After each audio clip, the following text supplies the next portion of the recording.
Welcome, everybody. You are here at Building Resilience, Local Food Systems and Disasters. My name is Carrie Winninger, and I work with the Center for Environmental Inquiry at Sonoma State University. And today I will be your technical support. So if at any time you have problems, you can just send me a private message in the chat. So the agenda for today is including a short introduction by the Center for Environmental Inquiry team and our moderator, Kristin Cushman, followed by presentations from our featured speakers. We will then move on to an audience discussion and wrap up with opportunities for action. Just a couple technical guidelines for the workshop. This is a Zoom meeting, not a webinar. And as such, you all have control over your own video and audio. So please keep yourself muted, except during the discussion, where we highly encourage you to speak up out loud. You can use the chat as much as you'd like for questions, comments, and technical help.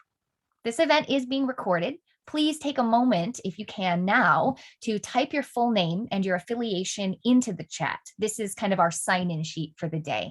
So we appreciate you doing that. The chat window is also how you can ask any questions or make comments during the presentations.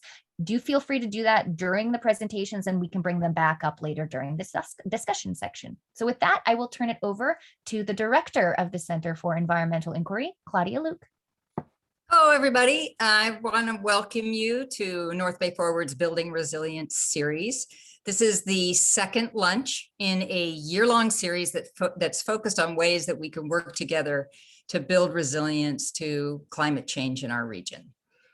So I'm Claudia Luke. I'm the director of Sonoma State University Center for Environmental Inquiry, and I'm also SSU's Sustainability Programs Director. And for those of you who may be new, these North Bay Forward discussions are really focused on ways that we can increase collaborations in ways that enhance sustainability and resilience. So we invite speakers to highlight best practices and what we have going on in the region. And then we spend time discussing ways to best support or expand on those efforts to increase resilience. So if you'd like to be involved in any way in planning these events, please let us know. We would love to have you. Just very quickly, I want to let you know that this series is very important to Sonoma State. We are currently creating a climate action plan that will be completed in April of 2022. And it'll include not only actions to achieve carbon neutrality, but also ways that we can work with other organizations to build resilience to climate events in our area. So what we're hoping is to discover those opportunities through these series. So we very much appreciate your participation. And I'd also just like to thank the Regional Resilience Working Group, which has helped put these events together. This is a working group that's part of the SSU President's Sustainability Advisory Group. So very much appreciated for all your work. So now I'd like to turn it over to Kristin Cushman. Kristin is the CEO of EcoShift. She's working with us on our climate action plan. And she'll be giving us a little background on resilient food systems, introducing our speakers, and then we'll be moderating our discussion. So thanks. Over to you, Kristin. Thank you. Thank you very much. It's nice to be here and see all of you. As Claudia said, I'm helping with the climate action plan, as well as the carbon neutrality commitment that the campus is making. And so that's been a really great journey for our team. And so I look forward to seeing how that planning process unfolds. And as she said, this is part of it. So today we're talking about food systems, local food systems, which is very timely given all the climate disasters. And so one of the things that we want to prioritize when we're talking about food resilience is to prioritize collaboration and authentic representation. And so as all of you and us are stakeholders in the region, it's important for all of us to work together, share resources, and ensure that all of the sectors in the community are represented in the discussion. And so I know that you've been asked to put your name in the chat, but I wanted to just highlight about a few of the agencies and nonprofits that are here today, in addition to a lot of the just individual community members. But we have Food for Thought Food Bank, North Bay Bohemian, Lavaz bilingual newspaper, Sonoma County Farm Bureau, County of Sonoma Environmental Health, Community Alliance with Family Farmers, Zero Waste Sonoma, Disability Services and Legal Center, Daily Acts, and Farm to Pantry. So there is a wide group of us, and I hope that we have a robust discussion toward the end of this. So if you have current projects or you have resources that you could bring to this discussion, we would like for you to also include those in the chat so that we can call those out during our Q&A. Specifically, we want to understand what some of the gaps and the barriers are, which might prevent us from expanding our local food system. So when we talk about a local food system, we need to consider, what commodities are currently being generated locally. And if we are too reliant on imports, for example, we also need to consider gaps in transportation, and we need to understand our distribution areas. And most importantly, we need to identify where the vulnerable populations are and if they're being included. I think there's a lot of demographics that might be missing from the education side of things. And so together, collectively today, we want to just kind of identify some of those components and try to figure out how to better align our resources to support those pieces. So many of you have attended this lunch to learn how you can help. And so let's challenge ourselves and come up with some action items and next steps at the end of this discussion. So one opportunity that I'm fairly familiar with that I wanted to bring up is the newly state mandated SB 1383.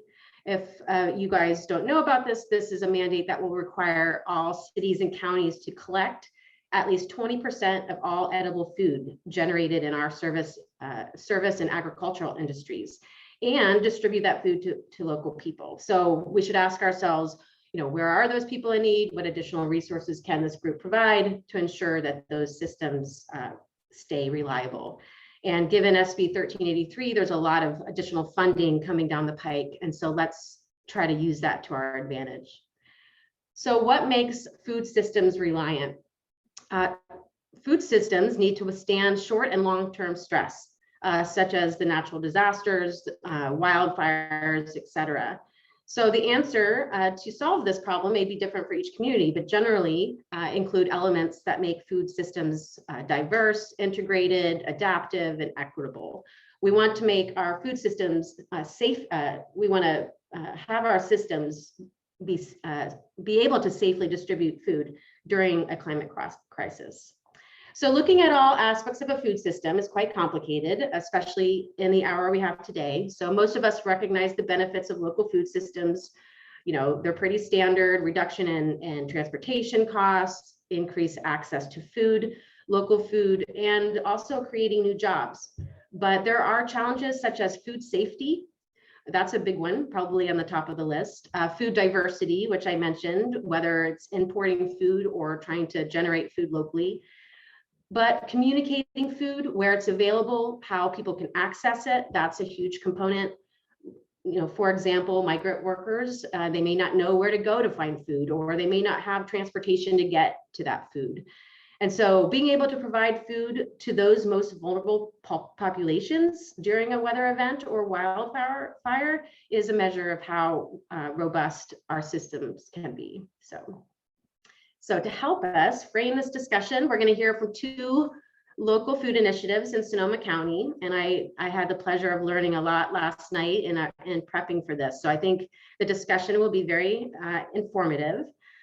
So I will introduce our first speaker, Mimi Enright. She is with UC Master Gardener Program of Sonoma County and Community Food Systems. She's the program manager. So she'll be giving the first kind of presentation around more policy funding and framing around local food systems. And then followed by Heather Irwin. She's the founder of a Sonoma Family Meal. So she'll bring more of a perspective on the food kitchen, pantry side of things and what some of the gaps and barriers might exist there. So with that, Mimi, do you want to go ahead and share your screen and take it away? Will do. Thank you, Kristin. And so nice to see some familiar faces on the workshop today. And I want to make sure to highlight that Heather and I are focusing specifically on emergency food response. I have to say, so I've been with UC Cooperative Extension for about 8 years now. And I never imagined in my career that I would become expert on the topic of emergency food response. But certainly we've had plenty of opportunities in that regard since 2017. So let me just do a little logistics here on my end. Get myself set up with my PowerPoint and we'll get started. I am a member of the Sonoma County Food System Alliance in my role. I also chair the Sonoma County Food Recovery Coalition, and I'm excited to see several co-members of the Sonoma County Food Recovery Coalition joining us for this event today. And since March of 2020, I've also been co-chairing the community organizations active in disaster food access group. All these organizations and collaboratives of individuals have been working together since the 2017 wildfires to better evaluate emergency food response in Sonoma County over the successive disasters that we've been experiencing. We've been trying to find areas for recommendations for improvements as well as developing a new proposed community-based food network model that I will share with you today that we're trying to seek funding for. Okay, so just for a little background,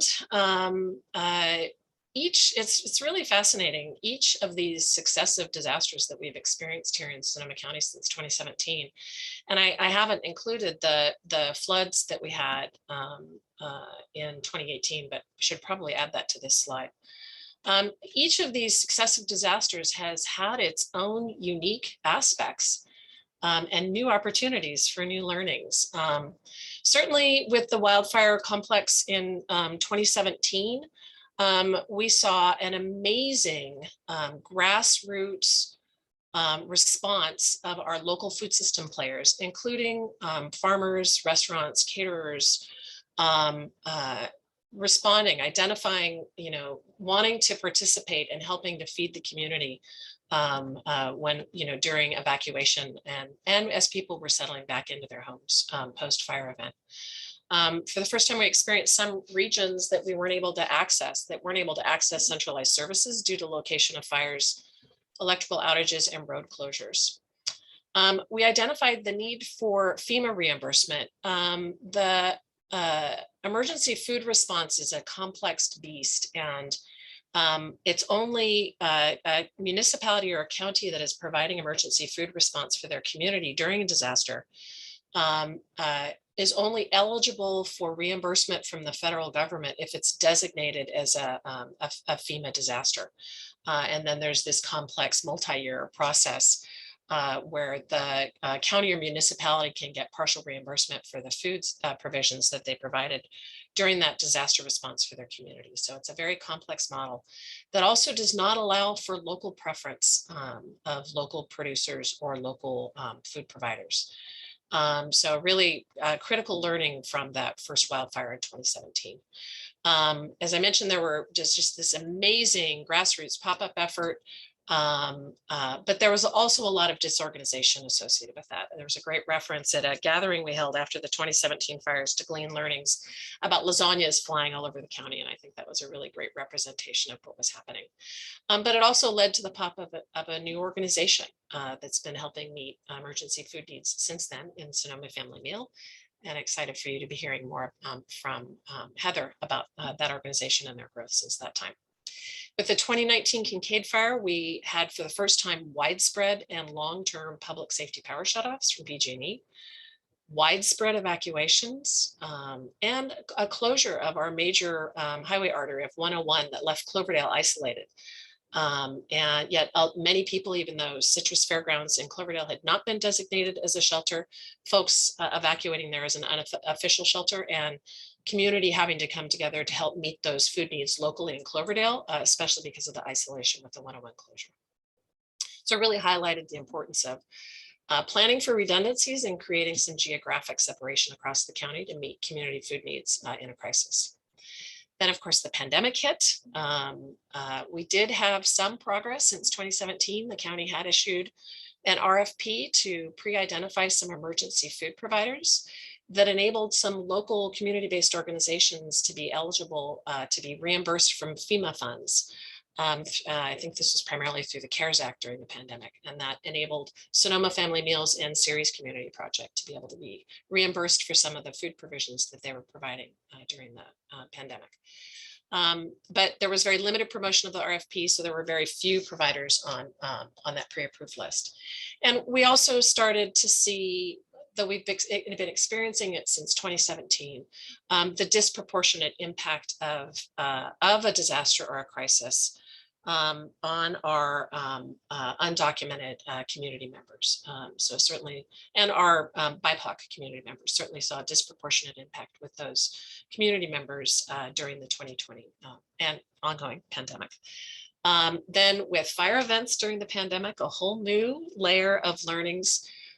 Instead of doing a congregate feeding and sheltering structure with the county, which is the traditional model of a centralized shelter for people to go to if they're evacuated, the county was using hotels to try to reduce the transmission of COVID-19. But we had established the Community Organizations Active in Disaster Food Access Group in March of 2020. That's basically a network of the providers who are meeting emergency food needs, chronic emergency food needs, pre-disaster, as well as disaster food needs, where they can help provide services. So we already had really strong connections from that COAD to enable that body and that group of network of organizations to respond more quickly and effectively. And then with the glass fire, the county actually returned to congregate feeding and shelters despite the pandemic. But still, there's typically breakdowns that occur early in the disaster that for food needs for community members that are evacuating that can often be better met through local food service providers. So there has been some progress made in emergency food response since the 2017 fires. As I mentioned, the county has established an RFP structure for identifying pre-disaster emergency, identifying these emergency food providers, which was able to be leveraged for reimbursement during the 2020 pandemic. The county did issue a new RFP to identify emergency food providers in 2021.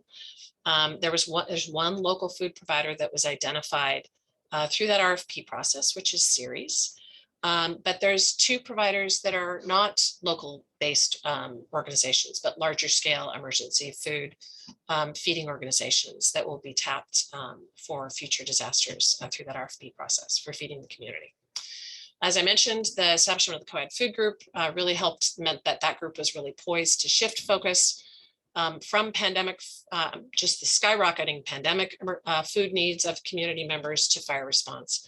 And it also enables us just to be able to quickly respond as a group to some farm worker hunger issues that were brought to us by community organizations working closely with the Latinx community that surfaced after specifically the Walbridge fire, which hit during harvest and had a significant income impact on many of the undocumented farm workers or documented farm workers in our community. So it really helped the COAD food group to start looking at what barriers to access are for some of our community members, including the Latinx community. There was a county food task force that was set up that really helped expand and deepen connections between the county and the community-based organizations that helped feed the community during crisis. Certainly there's been great opportunity to engage local community and food response, including our local farmers and food system stakeholders. Great examples include, of course, Sonoma Family Meal, Feed Sonoma, Farm to Pantry, Petaluma Bounty, and some organizations, especially during the pandemic, that stepped up and have been working with our Latinx community members, including Cura, La Familia Sana, and Comida para Todos. But there are continued challenges that we still recognize exist in emergency food response during disasters. that potential for regional isolation in an emergency, which really highlights the need to create better community resilience at a smaller scale, regional level. Historical context of, that it's not typically a priority for the county to focus on food as a critical item during disaster. The recognition of vulnerable populations' needs, whether it's medically tailored needs during evacuation for specific community members who need special meals. Low location of clients can change quickly and frequently during disasters. And there often are community members that are not comfortable with using government supported shelters or are even aware that food distribution services are available to them. And also that the trust and knowledge aspect, that there are different populations in our community and that respond to new and changing circumstances differently. And without trusted community partners to help inform planning and communication, which is really critical, and then implementation of a county-driven disaster response, there can be, that type of community-based connection can help prevent misunderstandings and unintended consequences. So as an outcome of the work that the members of the Sonoma County Food System Alliance and the Sonoma County Food Recovery Coalition, which really had the initial idea of this model that I'm going to share with you that we're proposing that would help to develop greater community resilience for us in moving forward in what we know is going to be a future with more successive disasters impacting us. But as a result of these experiences of these successive disasters over the last 4 years, and with the layering of the skyrocketing food need during the pandemic, it's led to the development of this community resilience model, which is advocating for community-based food networks, which are those smaller scale regional food system networks that I made a reference to earlier. And these networks would help to conduct comprehensive needs assessments, including mapping the complex system, emergency food response system, and our general local food system. And really help strengthen the food network to help address both disaster and chronic food insecurity, while also providing the ability to provide localized disaster response. So this work would identify the needs of emergency food providers, organizations like Sonoma Family Meal, help support upgrades for increased capacity. It's incredible how our chronic food security needs are met really predominantly by nonprofit organizations working in this space. So it's critically important to support those local nonprofits that are doing work in this space, not only to meet ongoing chronic food needs, but also disaster needs. So opportunities to help increase their capacity and efficiencies and provide operational stability via funding for those partner service providers, and hopefully to provide increased economic opportunities for local food producers and distributors. So with the proposal that we've developed, and it's depicted in this circle at the bottom of this graphic and this is representative of a model that would be, for example, implemented potentially in South Sonoma County in the Petaluma-Cotati region. So it demonstrates some of the different players that would be involved in this network, including nonprofit organizations like Petaluma Bounty and Sonoma Family Meal, or Petaluma People Services Center, but also commercial kitchens, perhaps a commercial kitchen at an institution or at a church, cold storage, which is really a critical component especially during a disaster, to have regionalized cold storage for storing food safely, or local producers, farmers, or gleaning organizations, restaurants, grocery stores, institutional food providers, those organizations who can help provide, that we would want to connect with to help reduce food waste potentially, for example, in a power outage. And to connect that food into a local network to get that to meet people with needs. And certainly includes food pantries, could include community gardens, schools, a whole array of partners and players that would meet and convene on an ongoing basis to build this network to improve our kind of our local food system infrastructure and support on a day-to-day basis. And hopefully, again, more economic opportunities for our local food producers, but then also could be activated in disaster. So what this illustrates is a potential emergency food response with that aspect of this community-based food network model, interfacing with the municipalities, the centralized charitable feeding organizations, and then with the traditional municipality and county food response model during a disaster. I want to just highlight that Sonoma Family Meals is listed on this graphic, but they would likely be a member of several networks since they have trusted restaurant partners in every area of the county. And I also want to highlight that one of the other positive outcomes of this proposed model that we're seeking funding for, we have a proposal in USDA that we've fingers crossed, we're hoping will get funded in partnership with some other Northern California county food system partners.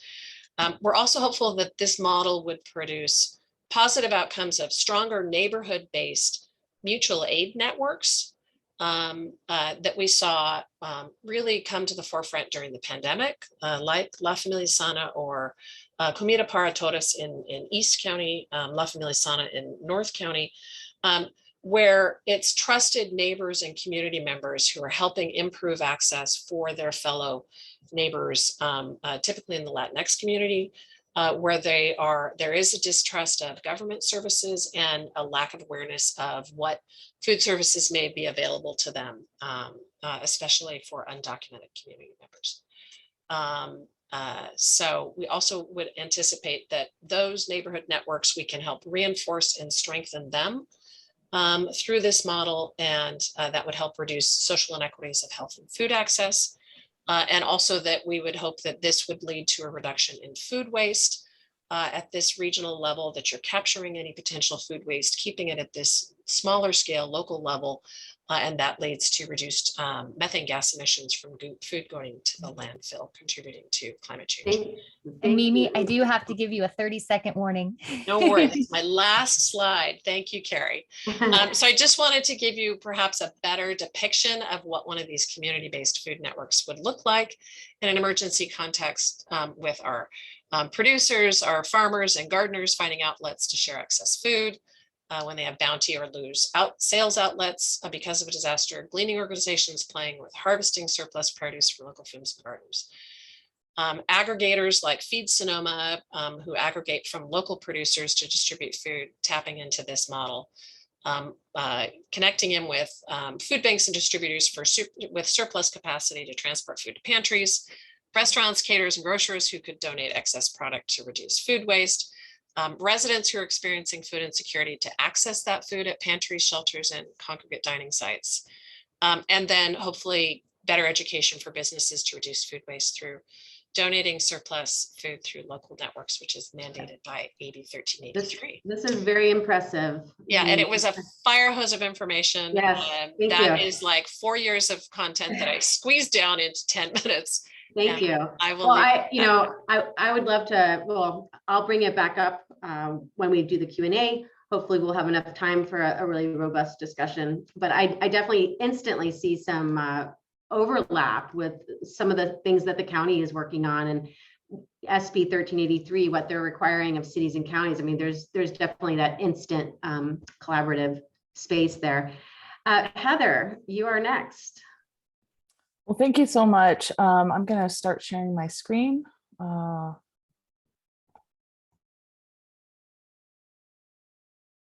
Okay, is that working? Yes. Yes, I can see that. All right.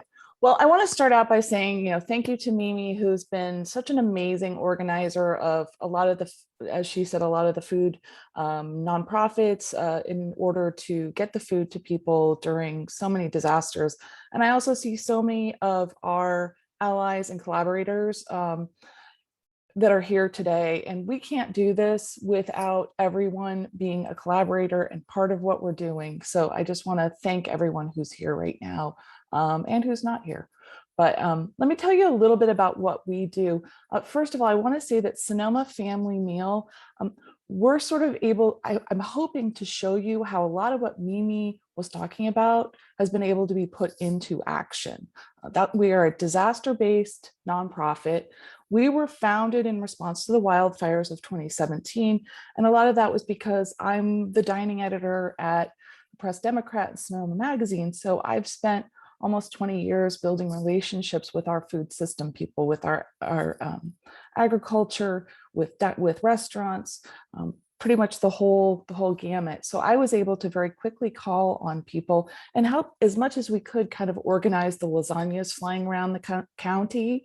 But because we were so new and because we were sort of flying by the seat of our pants, we didn't know a lot, and we were learning, and went to 5 or 6 different kitchens, aggregating this food and then creating meals for people to take wherever they were. And that was the important thing at the time, is that so many people were displaced. With 5,000 homes lost, you just had people who literally didn't know how to feed themselves, from Fountain Grove to Journey's End. You know, you had every level of economics, you had every kind of person, and the common bond was that they just needed food.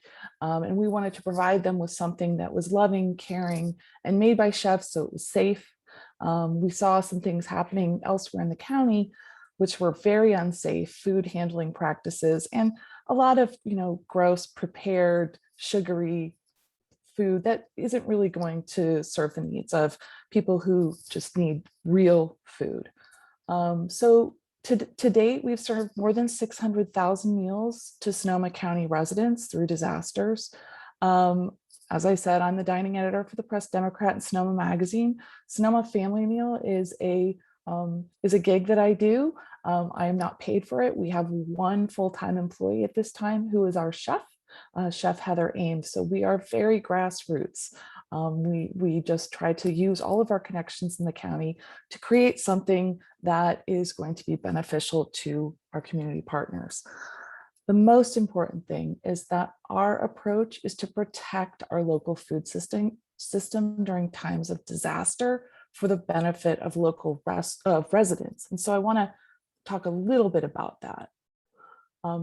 We have this local approach. So we work with local businesses and restaurants to connect local people. We pay farms, ranches, and producers for their food. So it's a win-win. And then we process that food into meals.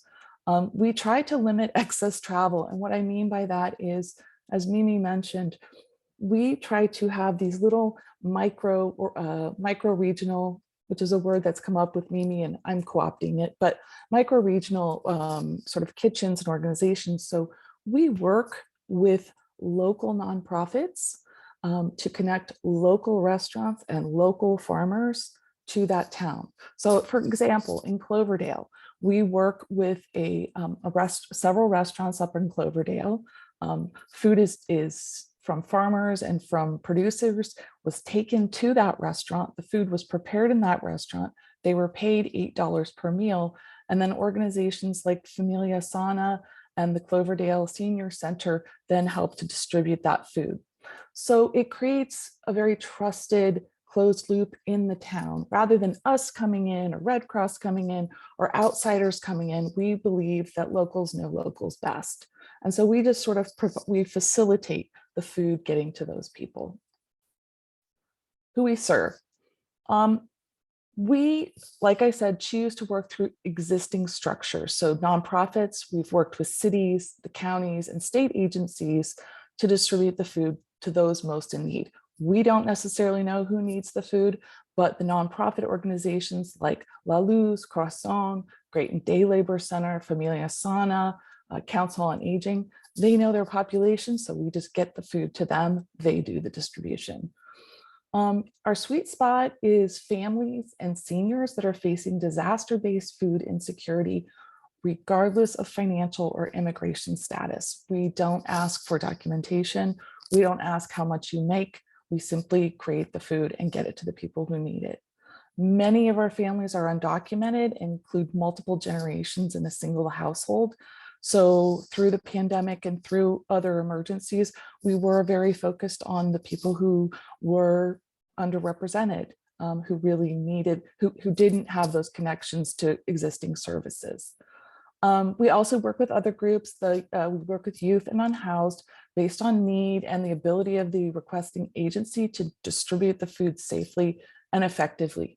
Because as you can see in the picture, we have these little 4-packs or 2-packs for the seniors. We don't do like single meals, so it's very hard sometimes to do unhoused or specific things like that.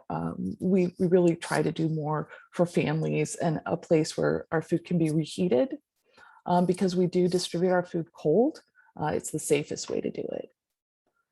I'm not going to go through this. Mimi did a great job expressing all the disasters we've been in, but we know that climate change is going to intensify these large events and that we're going to continue to be needed. This is our chef, Chef Heather, chopping some cabbage. The pandemic, it changed everything. So our model of bringing people together in a large kitchen environment. We bring chefs, we bring volunteers together, we bring the food together, the raw materials together, we cook food, and then we send it out for distribution. We clearly couldn't do that this time. So we worked with local restaurants. We paid them $8 per meal to make the food in their city. And that worked really well because it was a win-win for them. We kept people employed, we kept restaurants open. And then we were able to work with Feed and Farm to Pantry to bring raw materials to those restaurants, which was a really amazing way to collaborate. The restaurants help the farmers because chefs are uniquely able to process those raw materials into meals. So what I've laughed with Dusky from Farm to Pantry about, and many of the farmers, is that a ton of butternut squash will come in as a very nice donation, but most organizations don't know what to do with that. Chefs have no problem figuring that out. They make soup, they make 12 different things out of it and use every single bit of it. And then the farmers help the restaurants by providing raw materials that can be expensive and during the pandemic, very hard to get. We're seeing even now and through the pandemic that like US Foods and the people that bring in lots and lots of food, they are unable to distribute the food at this time to the restaurants. So we're using what's grown locally, what's ranched locally to create that closed loop in our food system. This is the guys from Feed Sonoma. They were really great partners to us because they are a farm aggregator. We were able to support many small family farms. In times of crisis, small farms are at great risk.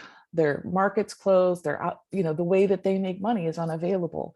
And as much as they are great about donating, we worked with CAF and we worked with the local farmers, we worked to Feed, all these wonderful people to pay them for their products. And one of the ways we did that was through a terrific grant that we got called Growing the Table, which was split by us, Farm to Pantry, and Feed Sonoma. So those farmers were paid and the food got to the restaurants. You can see John Stewart bringing in a bunch of stuff that was gleaned to Daniel Keaton. So it was just really wonderful to see that whole thing happening. We also got funds for farmers through the county who really understood our model of not only feeding people, but supporting businesses. And so we also got a lot of wonderful things. I don't want to limit it to just produce. We would get entire cows, entire pigs. We would get, tons of cheese that had to be used, dairy products. It was really pretty much anything that was out there and couldn't be distributed or was in danger of expiring. We could go ahead and use that for food. Producers, I think that's a very forgotten group of people. Food producers often have overproduction and waste during climate events. They're still rolling and they still have all of this stuff that they have no outlet for.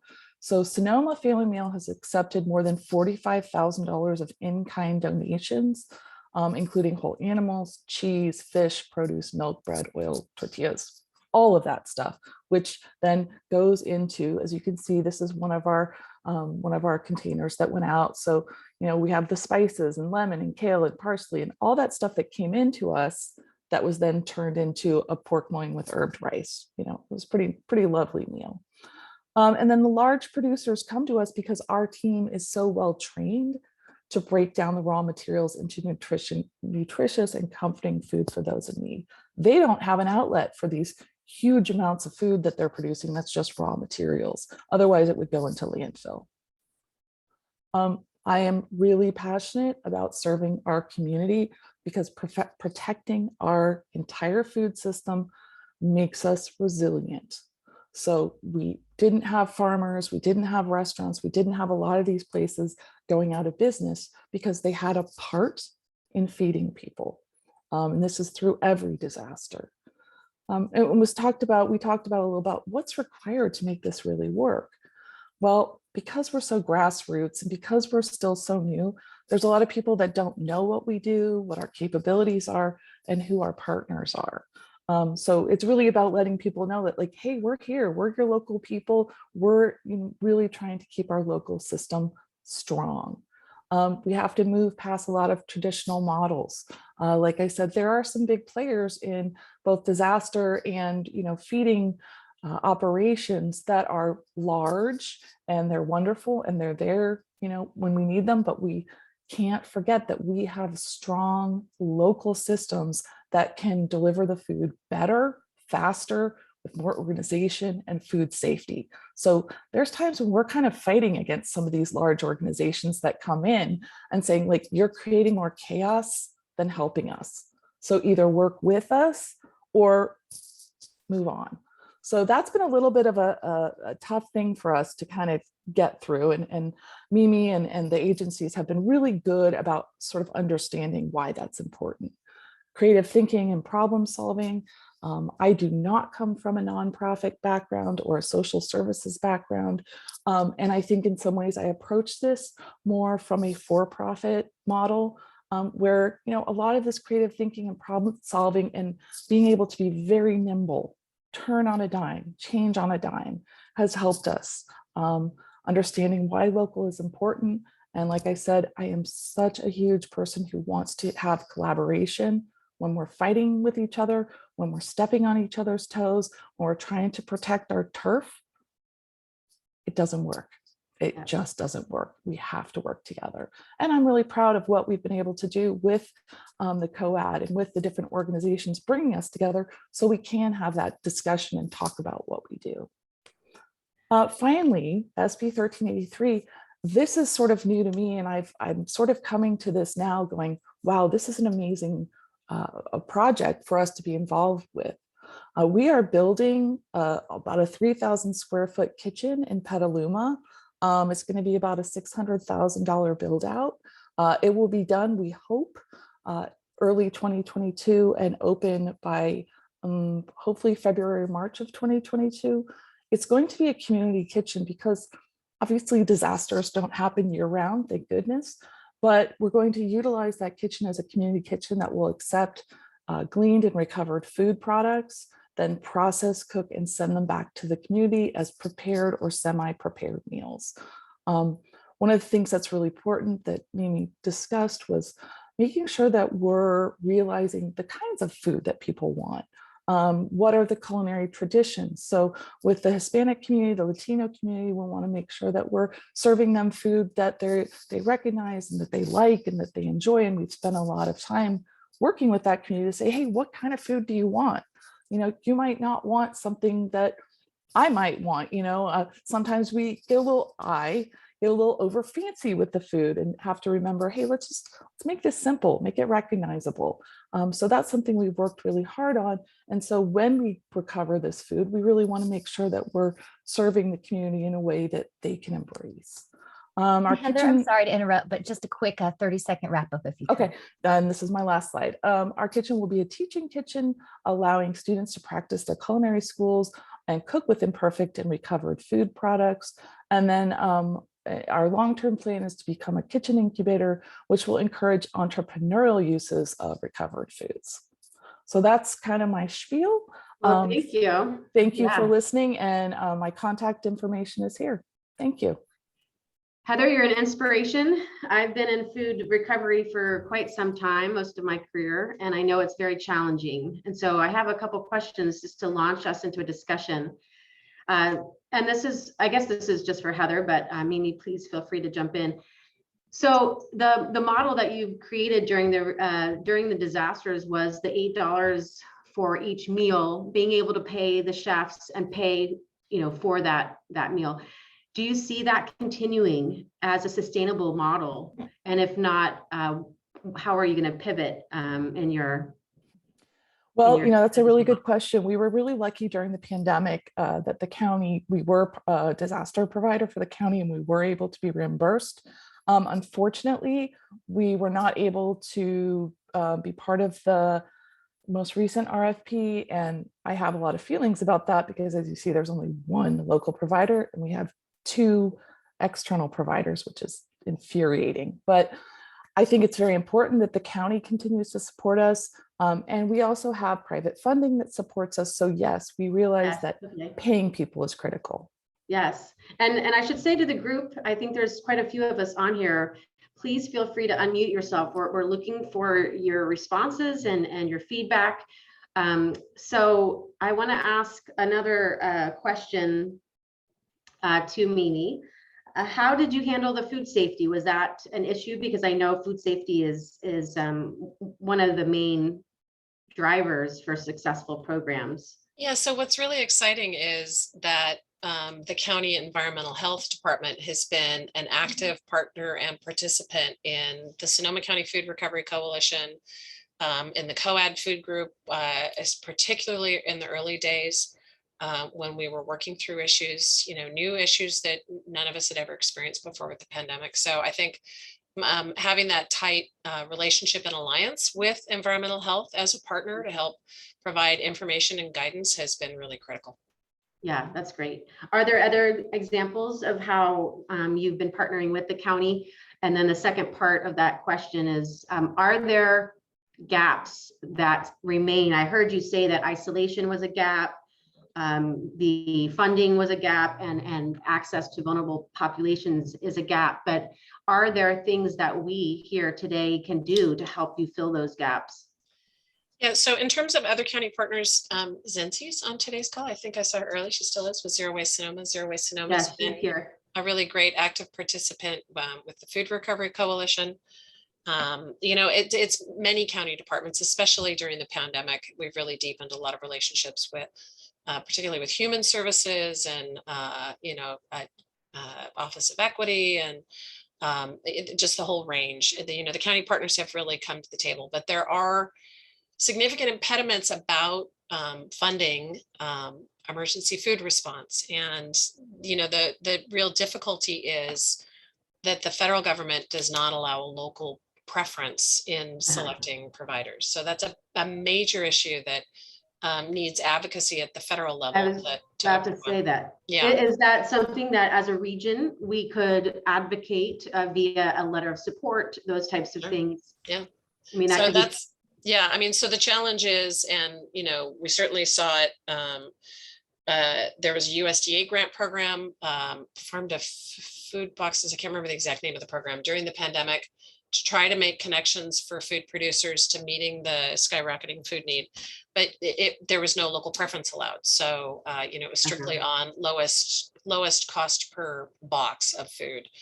So huge opportunity missed to support local food providers in that USDA program. And with the FEMA reimbursement model, we learned painfully in the 2017 fires, but that the county has been creative about helping to overcome by doing these pre-disaster RFPs, but still no allowance for doing local preference. And Heather made reference to, it's great that they're doing that model, but that we've only got one local food provider in series that is on that RFP list. Though they can subcontract to local food providers, really building the strength and resilience of your local food system, especially during crisis when, so many of those players are impacted. That's why Heather's business model is so brilliant, and that it, especially important during the pandemic to support restaurants, to support local farmers and producers. Models to help overcome some of those roadblocks are really helpful, but certainly that lack of being able to specify local preference to support local food systems is a big roadblock. So and then the geographical isolation that can happen during a disaster, which we've seen some example of, but I think we'll see more, and building that resiliency at a smaller local scale to help better address that. And again, Heather's a really great model of that, of building these networks of those local, regional farmers and restaurateurs and strengthening and broadening those networks, which is what we've been trying to propose with this community-based food network model is the direction we want to take. Well, I have a few other questions. Does anyone in the group want to ask a question to the presenters? Carrie, do we have any hands raised? No? Okay. I'll give it a minute. So how would, let's say, as community members, I'm sure in this group, let's just pretend that there are some restaurant owners, there are some nonprofits. How could we get more involved in this? And specifically, if I'm a restaurant and I want to be listed on that RFP, or just the list of, I forget what you said, but there's a list of people that you all turn to during a crisis. How can people sign up on that list if there's a restaurant that wants to participate? And then I'll go after.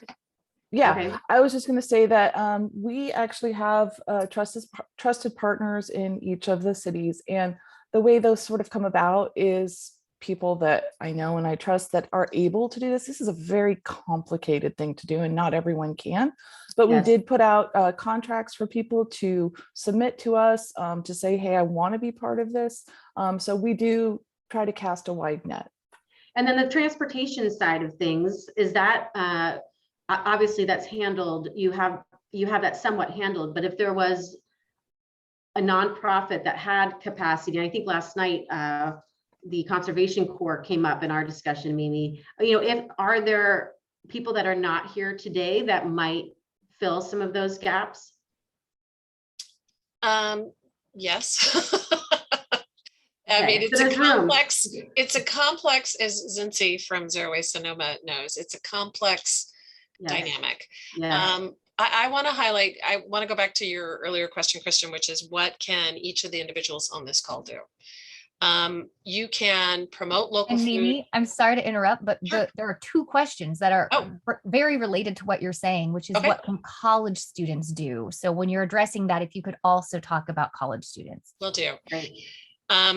Support your local food producers. Find someone who's farming in your community, buy their food. Support the local community-based organizations. The strength, I can't even describe to you the beauty of all these organizations and how they step up to feed our community and how critically important it is to support them. They're all nonprofits. They're all operating on a shoestring. They're all making magic happen unbelievably. I don't know how they do it. Stuff that Heather has made happen during the pandemic was stunning in helping meet the community needs and feed the community. Support local nonprofits feeding community. If you don't have money to support them, volunteer at your local food pantry, volunteer, for food distribution with Redwood Empire Food Bank, volunteer to glean with Farm to Pantry, who's on the call. There's so many opportunities to give and support the local food system with your time that college students could do. But I also think there's real opportunity for college students to create these networks in your own community, in your own school, and get to know your local food pantry and find out if there's, opportunity to recover unprepared or prepared food from your local, your cafeterias that serve your campus, and build those networks. I would challenge college students to build these networks in your own community on your college campuses to help meet food needs that exist within your fellow students as well. Yeah, and I should mention that on behalf of the Sonoma State, that we are considering those types of things in the climate action plans. So students, if you have ideas or there's some innovative ideas that you know of or want to talk about further, you're welcome to give me a call or an email. You had one more question, right? There was two questions. They both asked the same thing. Oh, okay. Okay. Well, I think that as a group, and we are running out of time, I wish we could stay on. This topic really could last for 5 years, I think, or a lifetime actually. So moving forward, I think that, Mimi, I want to talk to you about some grant ideas that I have, CalRecycle being one. Heather, I'm fascinated with what you're working on and would love to talk to you more about how SSU can contribute to what you're doing, whether or not we can build out a program to support you, to feed you students, that sort of thing. Does anyone else have any closing questions or comments? One person in the chat, Brett DeLuke, would you like to share what you put in the chat? You're muted right now. I was just responding to the call to glean with the information from Farm to Pantry, that if anyone did so feel inclined to join us, our role in this is picking the food and distributing it. And we do it on a pretty small scale, but it's growing every day. That I put my link and my email in there if anyone wanted to join in the collection side of things. Okay. But I would also just add that, I really reflect in talks like this that our capacity to distribute the food is only as big as our partners' capacity to take the food and distribute the food and, organize themselves around it. So, we can pick. There is such an abundance, and we can pick huge bags of it, and then they can only process so much of it sometimes as well. So the knowledge and the know-how and the manpower to take that 16-pound bag of kale and put it into nice, neat bundles like you see in the store takes a lot of effort and work. So, Is there an opportunity to take that bundle and give it to Sonoma Family Meal? We definitely did during the pandemic. Yeah. And so that's the difference between when we have a kitchen that can take a big quantity and a smaller group of people that are doing distributions, and just, again, just the manpower to really process that into something that's ready to go is a big difference. But, and those are limited by refrigeration capacities at our local food pantries and things like that. So I really just see the key is from both ends of supporting their capacity, supports my capacity, supports above me's capacity to grow things. So it's a three-legged stool. That's indeed. We did have one more comment that I'd like to share. Go ahead. Okay. This will be the last one. Someone wants us to know that the Interfaith Food is hosting an in-person workshop for farmers on accessing federal disaster relief programs as part of the EcoFarm conference on January 19th. And there's webinars on the subject planned for early spring. And so you can contact Steve Schwartz, and the information is in the chat there if you're interested. Okay, thank you. Well, thank you again for the presentations and the great discussion. And on behalf again of Sonoma State, I look forward to next month, when we will be talking. I will pass it to you, Carrie. Yes, thank you to everybody. So for the recording of today's event, it's going to be posted at the event page, which is the same place that you registered today. And you'll also see, as Kristin mentioned, the next Building Resilience events. They're all posted on our calendar page. So that next one is Wednesday, December 8th at noon. And this one is on disaster support for vulnerable populations, which does include partially what this today we spoke about, but will be expanded a bit. And you can learn more about that event and the other dozen public events that the center is hosting this fall at our calendar, which I'll also put in the chat, cei.sonoma.edu/calendar. For example, next Tuesday, we have a really fun one called Create Climate. It's not next Tuesday, I'm sorry. Yes, it is the 16th. Wow, it's coming up quickly. Create Climate Sanctuary for Backyard Wildlife. And this is by Kevin Monroe of the Nature Conservancy, how we can do DIY projects that are based on real science. So it'll be really fun.